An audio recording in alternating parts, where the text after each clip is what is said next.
기도하심으로 월요일 새벽 예배를 시작하겠습니다.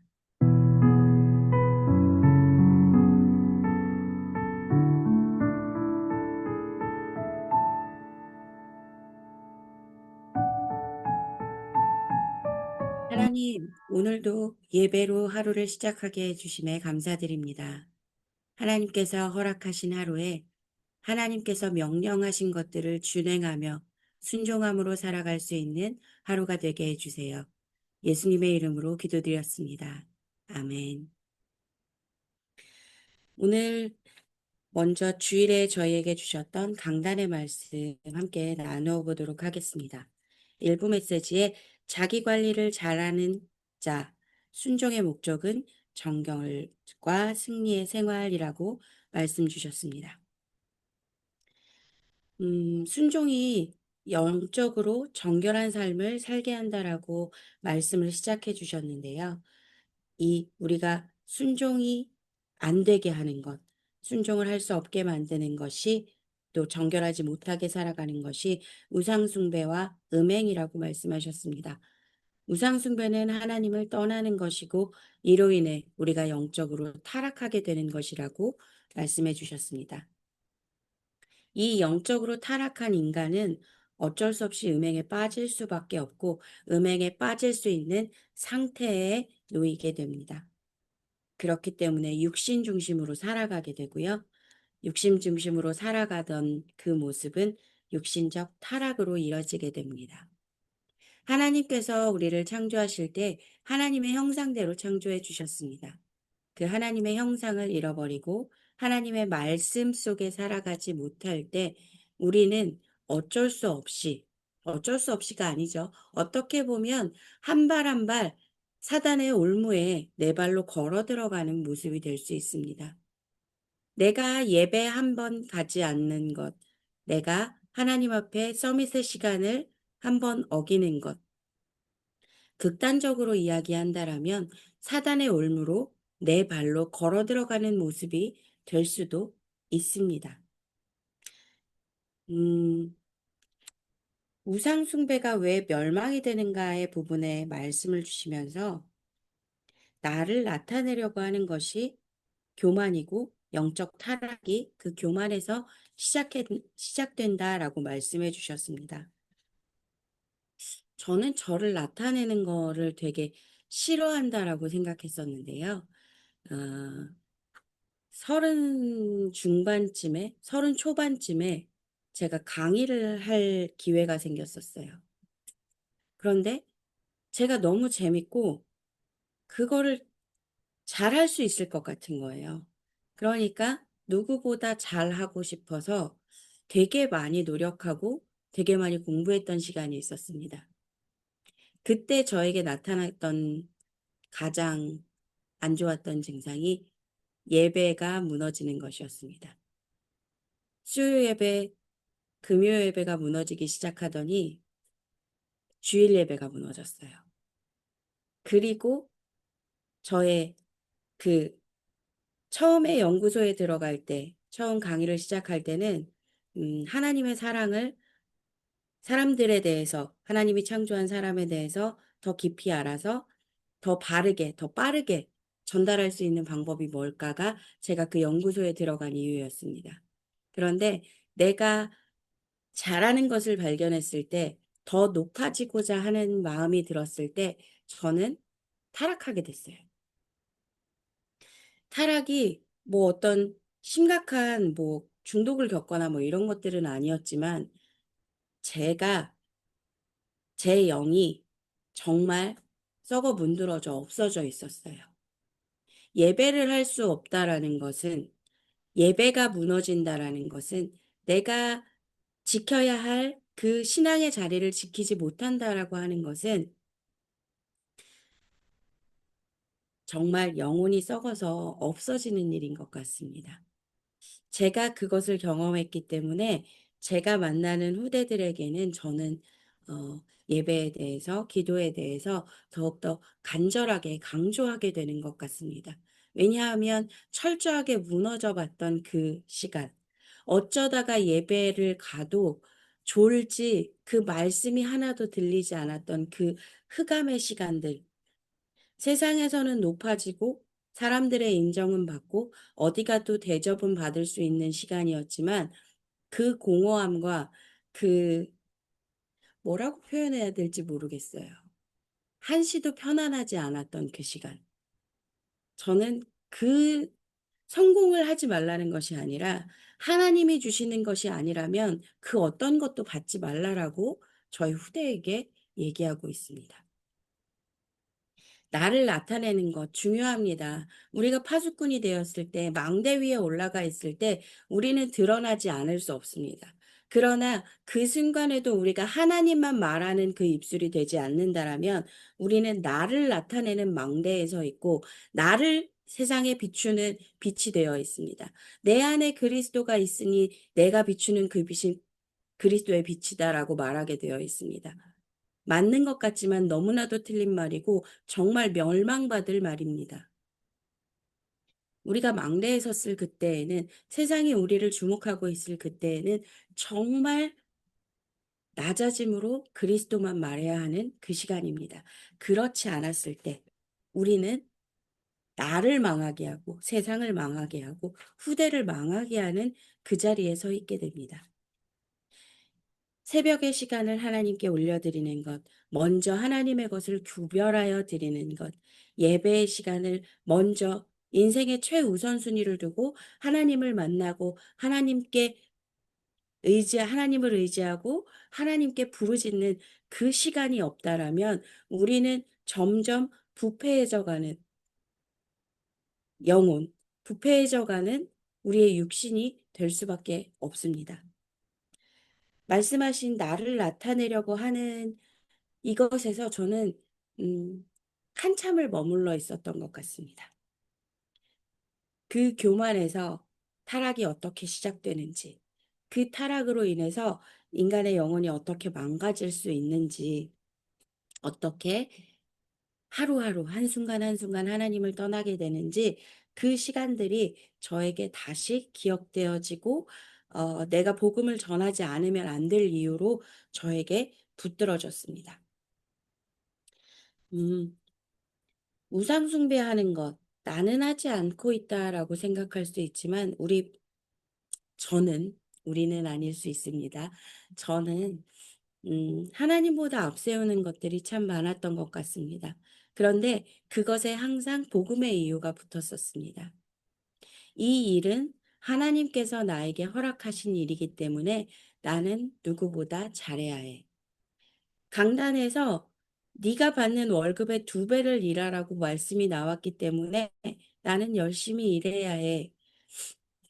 이런 식으로 항상 성경을 갖다 붙이는 이유들이 나의 우상 앞에 있었습니다. 그래서 잘할 수 있었습니다. 기도하면서 그것들을 할 수 있었습니다. 그러나 결국에는 나를 드러냈기 때문에 전도가 되어지지 않았고요. 나를 드러냈기 때문에 나의 영적인 타락이 시작되었습니다. 성경을 어 부분적으로 내가 원하는 것들로 갖다 붙이지 않을 방법이 없어요, 저희는. 저는 없어요. 그래서 저는 강단을 생명으로 붙잡습니다. 강단에서는 어 목사님은 양날의 검이어서 이렇게도 강조할 수 있고 이렇게도 강조할 수 있다. 그렇기 때문에 성경을 봐라라고 말씀해 주십니다.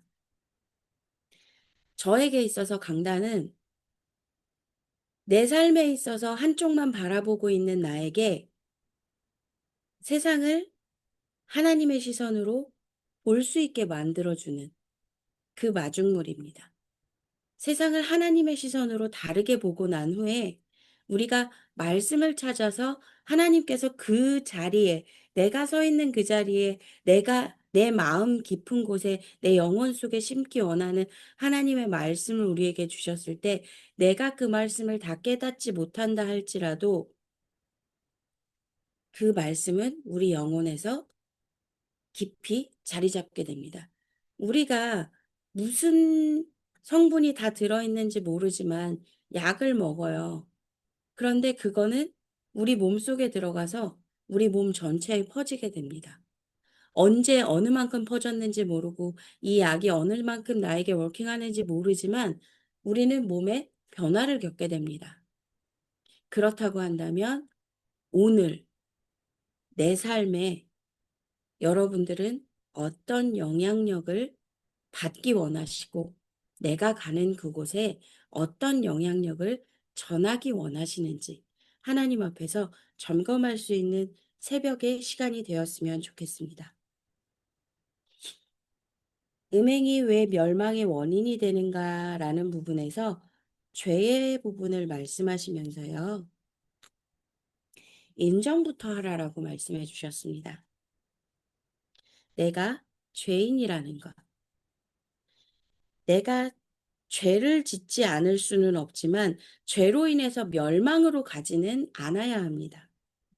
죄로 인해서 예수 생명이 충만할 때까지 내가 하나님 앞에 선다면 우리는 죄로 인해서 망하는 것이 아니라 죄로 인해서 복음을 더 깊이 깨닫고 죄로 인해서 하나님 앞으로 돌아서는 회개로 갈 수 있습니다.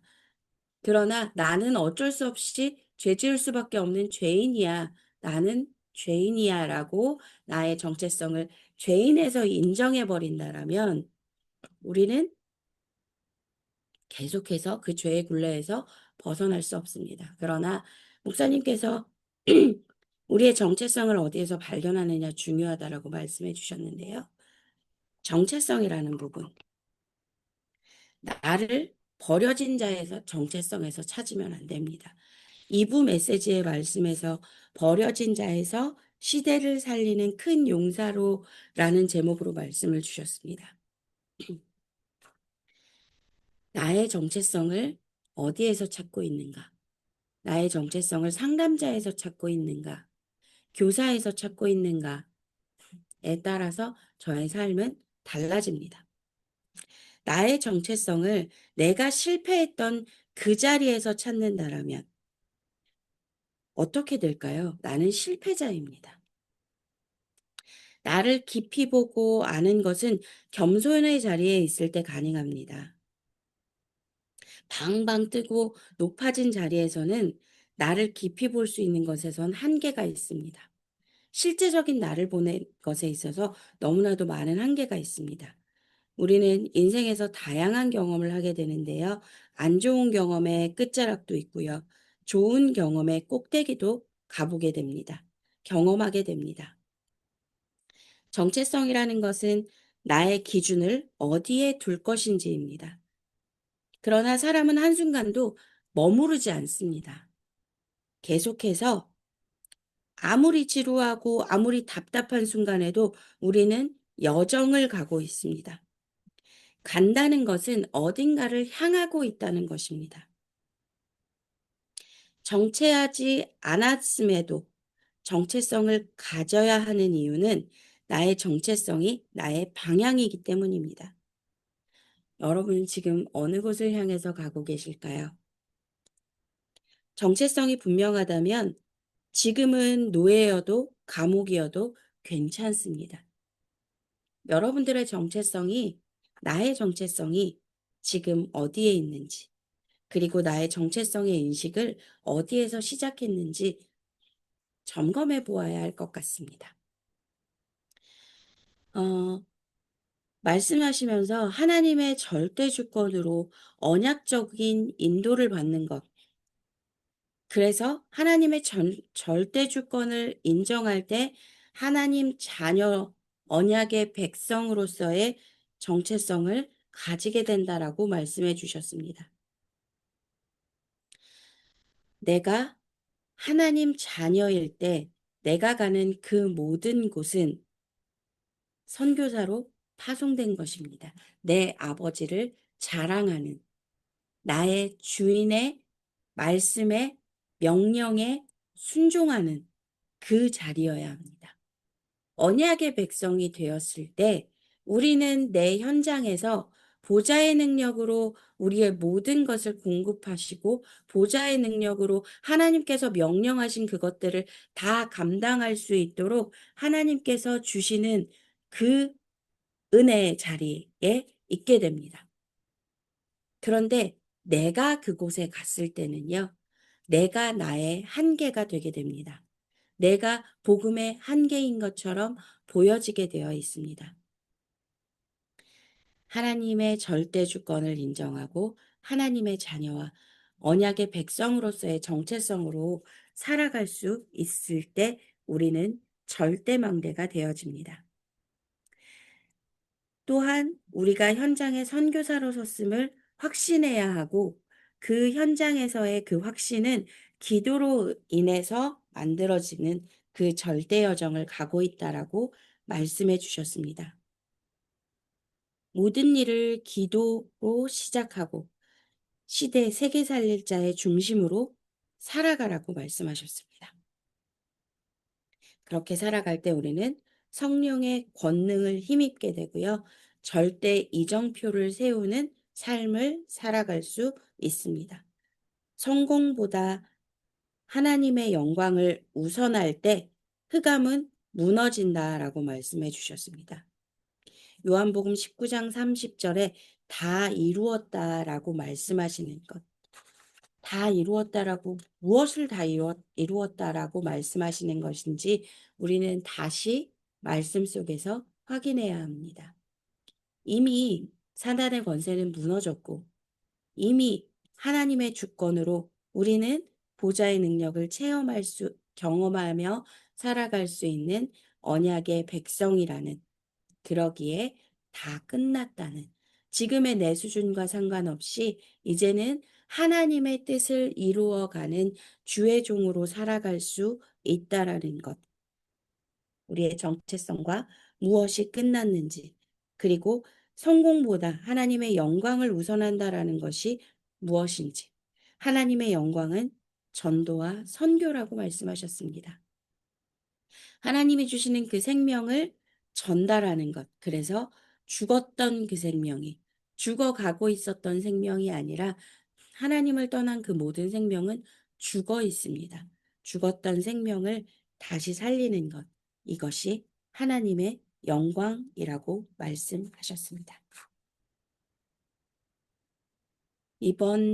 오늘 렘넌트 서밋 준비라는 제목으로 기도 수첩 말씀이 있었습니다.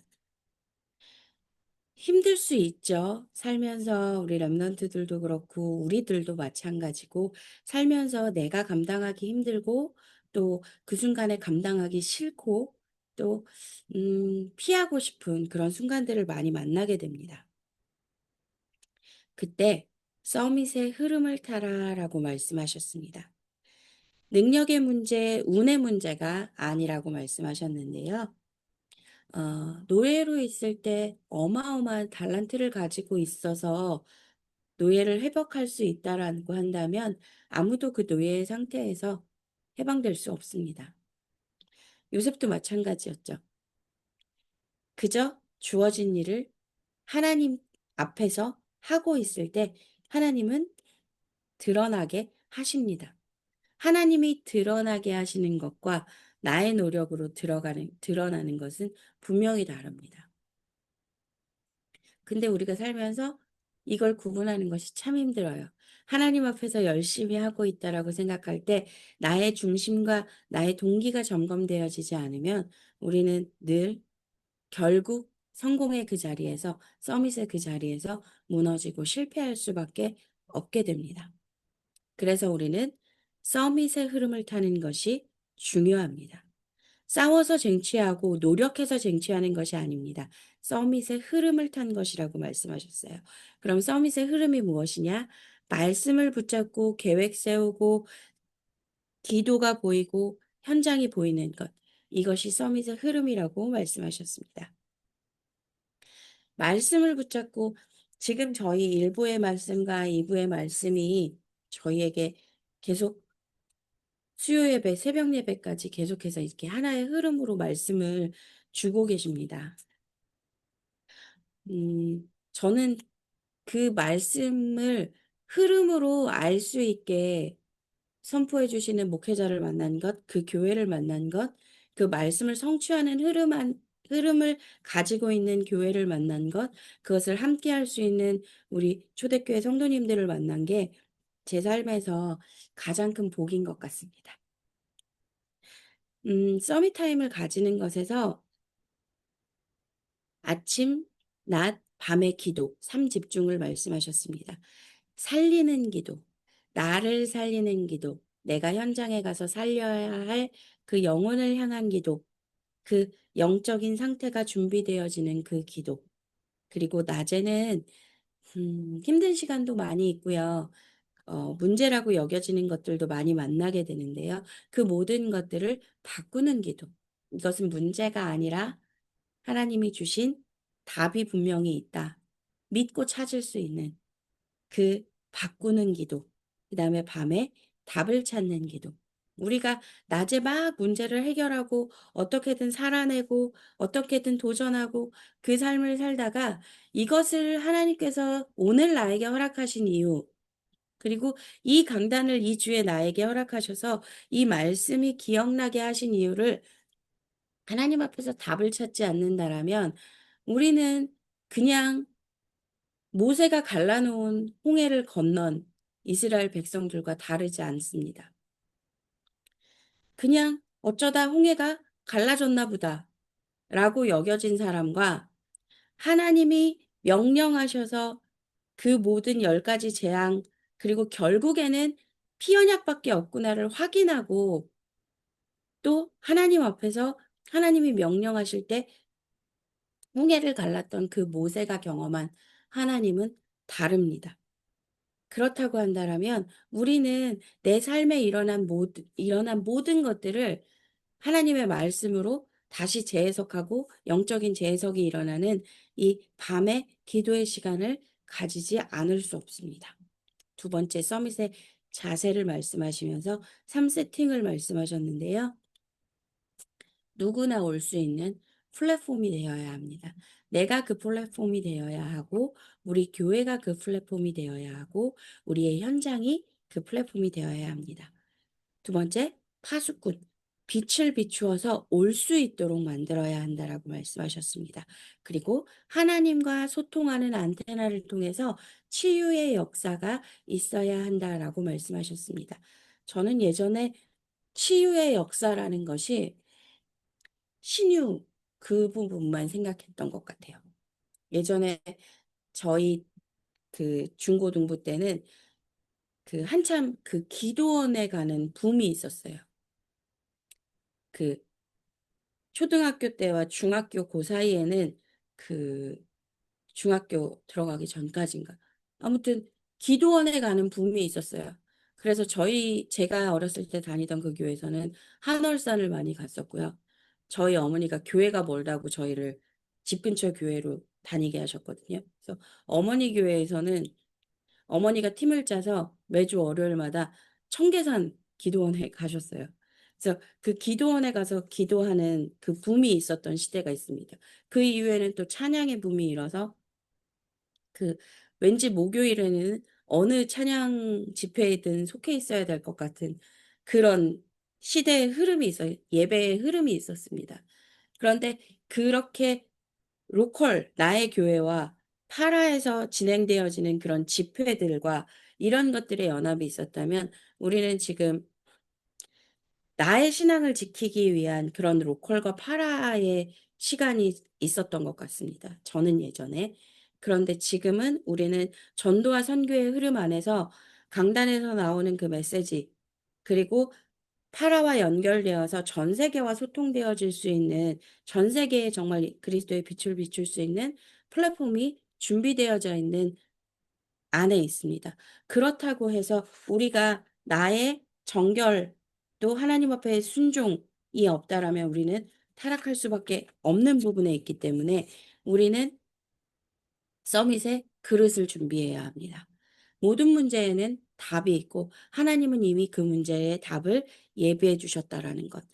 그리고 내가 갈등하고 있는 그것이 하나님께서 나를 쓰시기 위해서 내가 더 넓어져야 하는 것, 내가 갱신되어져야 하는 것, 그 부분을 하나님께서 알려주고 계신다라는 것. 또 이것들을 갱신할 힘 또한 하나님께서 주신다라는 것들을 우리는 믿고 나아갈 수 있어야 할 것 같습니다. 그리고 모든 위기는 기회이기에 하나님께서 열어놓으신 그 문을 찾아낼 수 있는 기도가 우리 안에 있어야 할 것 같습니다. 왕이 되기 전에 영적 서밋이 먼저 되어야 합니다. 우리는 영적 서밋으로 서 있을 때 이 힘으로 기능 서밋은 따라오게 됩니다. 사람의 노력으로 하는 경쟁자가 있고 하나님의 능력으로 나아가는 내가 있다라면 하나님의 능력은 승리할 수밖에 없습니다. 그러나 그 승리를 나의 기준으로 바라본다면 실패밖에 하지 않고 있다라고 여겨질 수도 있습니다. 하나님의 시선을 가진 하나님의 능력을 누리는 그 서밋의 자리에 있을 때 기능 서밋도 반드시 되어지게 되어 있고 문화 서밋은 만들어진다라고 말씀하셨습니다. 이스라엘 백성이 가나안에 들어갔을 때요. 풍요로운 그 농사를 하고 있고 철기를 가지고 있는 그들을 봤을 때 우와 하고 그들의 문화에 따라갔습니다. 그래서 하나님을 떠났었습니다. 그래서 우리는 우아하고 따라올 수 있는 우리의 문화, 그리스도인의 문화, 너무 좋아 보이고 정말 갖고 싶은 그 문화 서밋의 자리. 저 사람이 하는 모든 것들을 나도 해보고 싶다라고 하는 그 되어지는 전도의 자리에 오늘도 설 수 있기를 기도하고 기대해 봅니다. 이 시간에는 우리 주보에 나와 있는 교회의 기도 제목들 함께 살펴보고 주기도문하고 기도하는 시간 가져보도록 하겠습니다. 음, 지금 가장 저희가 기도해야 되는 부분은 이제 정말 얼마 남지 않았는데요. 2주 정도 남은 것 같습니다. 어, 솔라 미션 팀, 우팔라 지역으로 이번에 가시게 되는데요. 2월 2일에서 2월 7일까지 목사님 중남미 선교 가시게 됩니다. 그리고 그것의 후속 사역으로 계속해서 매주 월요일에 중남미 전도 학교 진행하고 계십니다. 그곳에서 목회자들을 만나고 목회자들에게 오직 복음을 선포하고 계시는데요. 그 땅에 흑암이 결박되어지고 정말 목회자들을 통하여 교회가 서고 교회를 통하여 제자들이 세워질 수 있도록 우리가 기도로 동참해야겠습니다. 또 이번 주에 그 불가리아 선교에 대한 부분들이 어, 구체화돼서 이제 광고가 되었는데요. 정말 불가리아 땅을 놓고 함께 기도할 수 있었으면 좋겠습니다. 그리고 우리 렘넌트들이 나의 삶에 있어서 그냥 언젠가 하는 전도, 언젠가 하는 선교가 아니라 정말 생활 속에서 매 순간이 선교사로서의 정체성이 발견되어질 수 있도록 함께 기도해 주셨으면 좋겠습니다. 불가리아 땅을 위해서 슬라브 문화권을 놓고 계속해서 나아갈 수 있는 전도가 되어질 수 있도록 선교가 되어질 수 있도록 우리가 그 땅을 두고 또 이기호 선교사님을 위해서 또 함께 갈 선교 팀들을 위해서 우리가 함께 기도했으면 좋겠습니다. 그리고 다음 주 초대 전도 캠프 갈라가 있는데요. 이 시간을 놓고도 함께 기도하고 함께 전도, 나의 선교를 나눌 수 있는 그런 시간이 될 수 있도록 그리고 또 우리가 전도해야 할 이유 또 전도가 얼마나 즐겁고 행복한 것인지가 발견되는 시간이 될 수 있도록 함께 기도해 주셨으면 좋겠습니다. 그리고 계속해서 저희 교회 건축을 두고도 우리가 구체적으로 기도했으면 좋겠습니다. 세 가지 뜰이 회복되는 교회가 세워질 수 있도록 그런 플랫폼으로 변화할 수 있도록 우리가 함께 기도해야겠습니다. 특별히 치유가 필요하신 고정자 장로님, 민대성 목사님, 임정자 권사님, 조경호 집사님, 그리고 지금 회복 중에 있는 최민서 렘넌트를 위해서도 함께 기도해 주셨으면 좋겠습니다. 이 시간 주기도 문함으로 새벽 기도를 마치시고 또 우리 각자 기도하는 시간 갖도록 하겠습니다. 하늘에 계신 우리 아버지여 이름이 거룩히 여김을 받으시오며 나라가 임하옵시며 뜻이 하늘에서 이루어진 것 같이 땅에서도 이루어지이다. 오늘날 우리에게 일용할 양식을 주옵시고 우리가 우리에게 죄 지은 자를 사하여 준 것 같이 우리 죄를 사하여 주옵시고 우리를 시험에 들게 하지 마옵시고 다만 악에서 구하옵소서. 대개 나라와 권세와 영광이 아버지께 영원히 있사옵나이다. 아멘.